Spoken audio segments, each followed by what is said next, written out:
감사합니다.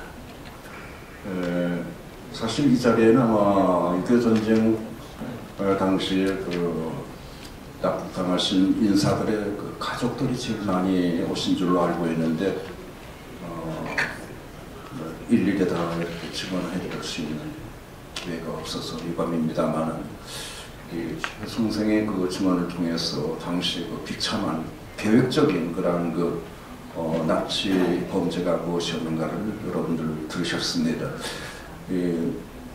살인죄 가운데도 계획적인 살인이 아마 중죄이라고 볼 수가 있는데 북한의 그 납치는 바로 계획적이고 목적이 있는 그러한 그 납치였다고 하는 면에서 정말 김일성, 김정일의 그 납치 범죄는 국제사회에서 가장 혹독하게 다뤄야 할 중죄라고 그렇게 생각하면서 이제는 전후의 납북자 가족의 증언을 듣기로 하겠습니다. 이제 먼저 1969년 칼기가 먼저 납북자 가족협의회, 전후 납북자 가족협의회입니다. 전후에도 계속해서 배를 납포하고 승무원을 납북해 간 그런 그 범죄를 저질렀는데 그 피해당한 가족회 대표로서 이옥철 선생께서 사례를 발표해 주시겠습니다. 네, 반갑습니다. 납북자 가족협의회 회장 이옥철입니다. 시간 관계상 인사만은 하지 않겠습니다. 납북자 가족협의회는 2000년에 창립이 되어가지고 가족회원 한 120명이 지금 소환 운동을 하고 있습니다. 저는 아버지가 납북이 되었습니다.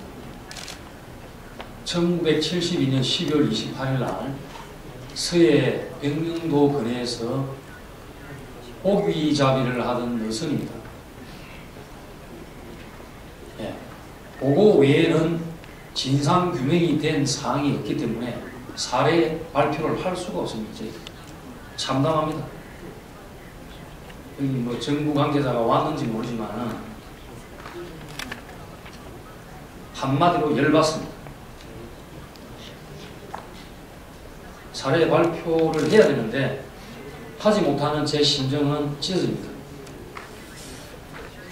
규명이 돼야 되겠죠. 사실 규명이 돼야 되는데 규명된 것이 없습니다.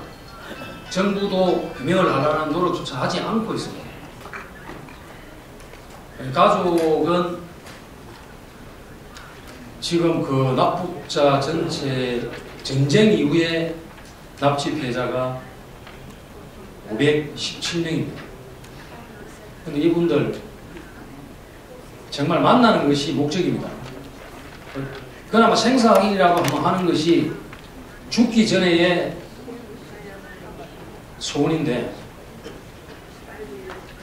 이걸 과연 정부가 알고 있는지 이 애타는 이 가족들의 심정을 다시 한 번 더 대놓고 싶습니다.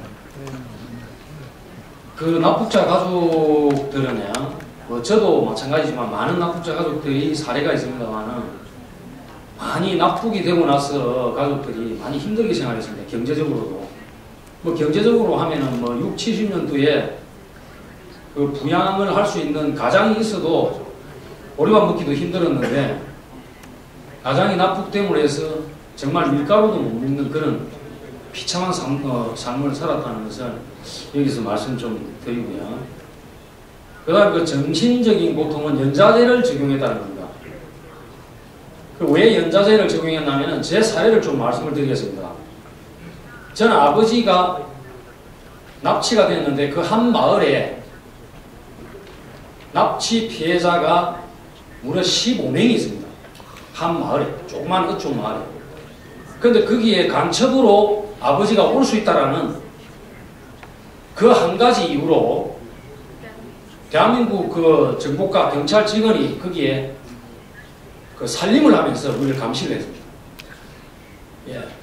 그러니까 뭐 면 단위로 면만 빠져나가더라도 어디 가는지 확인을 할 정도로 저는 심지어 그 29살 때까지 차를 타고 이렇게 다니면 대중교통을 검문소에 가서 그 경찰들이 올라와서 검문을 하면은 주민등록번호 되면은 저는 무조건 내립니다. 내려서 조사받고 그 다음 차로 보내주고 그게 결국에는 제가 어디를 가는지를 조사한다는 겁니다. 뭐 그것뿐만 아닙니까? 제 그 애삼촌은 정경 그 5기로 제대를 했습니다. 그런데 그 매형이 제 아버지 매형이 납북됐다는 그 이유로 신원조회에 걸려가지고 경찰도 못하고 자기 동료들은 뭐 경감까지 다 하고 했는데 그 매일 그 애삼촌이 술만 먹으면 저희 집에 와서 떠들고 그랬습니다. 안타까운 사람이죠. 자, 그러고 전후 납북자 그 가족을 지원한답시고 그 보상 및 지원에 관한 법이 2007년도에 개정이 돼가지고 시행을 했는데 실제 지금 그 423명이 벌써 이걸 받아갔다가 신청을 해가지고 그런데 이거 뭐 3천 몇십만 원을 받아가지고 가족들이 다 놀아 먹어야 되는데 다 잘 살고 있는지 모르겠습니다. 제가 알기로는 전혀 도움이 되지 않고 있습니다. 그리고 위로금을 지급하면서 여기에 법률상에 보상 및 지원이라고 되어 있습니다. 보상이라는 것은 빼야 됩니다. 그냥 지원법이라고 해야죠. 왜 보상이라는 것을 집어넣어가지고 보상과 배상은 큰 것입니다. 보상은 하지도 못하면서 정빙할 수 없으면 보상은 왜 해줍니까? 저처럼 이렇게 피해를 당한 사례가 있었을 때에 국가로부터 인권을 침해당했을 때에 보상을 받아야 되는데 헌법에도 감시 못하도록 되어 있는 것을 감시해놔놓고 어디 가서 증명자료를 받습니까? 제가 받을 방법이 없잖아요. 그러니까 보상이라는 단어는 빼야 되지 않느냐. 그래서 보상이라는 단어를 집어넣어가지고 가족들을 좀 혼동케 했다라는 그런 부분이 없지 않아 있습니다. 그리고 김대중 정부 5년, 노무현 정부 5년, 10년 동안 저희들 투쟁만 했습니다. 정말 죽으라고 투쟁만 하고 싸웠습니다. 그런데 이명박 정부 지금 2년이 넘었습니다. 납북자 송환을 위해서 무슨 노력을 했습니까? 나 이명박 정부 뭘 했는지 한번 묻고 싶습니다. 여기 제 아버지 얘가요. 북한에서 납북돼가지고 1년 약간 넘치돼가지고 사진이 이렇게 공개된 바가 있습니다. 한국 언론에 공개가 됐습니다. 이 북한에서 찍은 사진이기 때문에 납북된 것은 이미 입증이 된 겁니다. 그런데 이 사진이 있는데도 이 나라 정부가 떳떳하게 북한에 생사 확인조차 요구 못한다는 겁니다. 공개적으로. 이게 말이 되는 겁니다. 통탄할 일입니다. 자, 그리고 그 정전협정 이후에 납치 피해자 중에 유일하게 법원에서 납치를 인정한 사건이 있습니다. 탈북자로 위장해가지고 국내에 들어와 간첩활동을 한 여자 간첩 원정아입니다. 여기 원정아 간첩 사건에서 원정아가 납치했다는 많은 사람들 중에서 중국을 방문 중인 무역 상인인 경기도 주민인 윤모 씨를 법원이 납치를 처음으로 인정한 그런 어떤 케이스입니다. 법원이 납치됐다라고 분명히 인정한 최초로 정전협정 이후에 최초로 확정된 사건입니다. 그런데 이게 지금 이 사람의 뭐 이름은 알지만 윤모 씨로 그만 밝히겠습니다. 그리고 경기도 주민인 걸로 알고 있습니다. 그런데 이게 지금 이 나라 정부가 찾으려고 생각도 하지 않고 있습니다. 그 법원에서 납치를 인정한 첫 케이스이기 때문에 반드시 정부가 찾아야 됩니다. 납치된 그 날짜는 1999년 9월입니다. 중국 영길에서 납치된 걸로 알고 있습니다. 현 정부가 이것을 자국민 보호를 한답시고 그 법원이 인정한 어떤 사건을 이런 그 사건임에도 불구하고 아무런 조치를 취하지 않는 것은 현 정부가 자국민 구출 보호 의무를 포기하는 것이라고 저는 생각을 합니다. 납북자 가족들은 정부로부터 무엇으로 보상을 받겠습니까?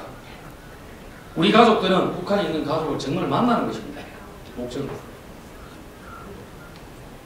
이명박 대통령도 이제는 우리 가족을 만나줘야 됩니다. 노무현 정부, 정부, 이명박 정부, 아직까지 우리 납치 피해자 그 가족들 만나주지 않았습니다. 미국 대통령, 일본의 총리, 납치 피해자 가족들 다 만나주었습니다. 그런데 세계에서 납치 피해자가 가장 많은 이 대한민국의 대통령이 납치 피해자 가족들을 외면한다는 것은 있을 수 없는 일 아닙니까? G20 정상회담을 개최하는 이 나라에 부끄러움입니다.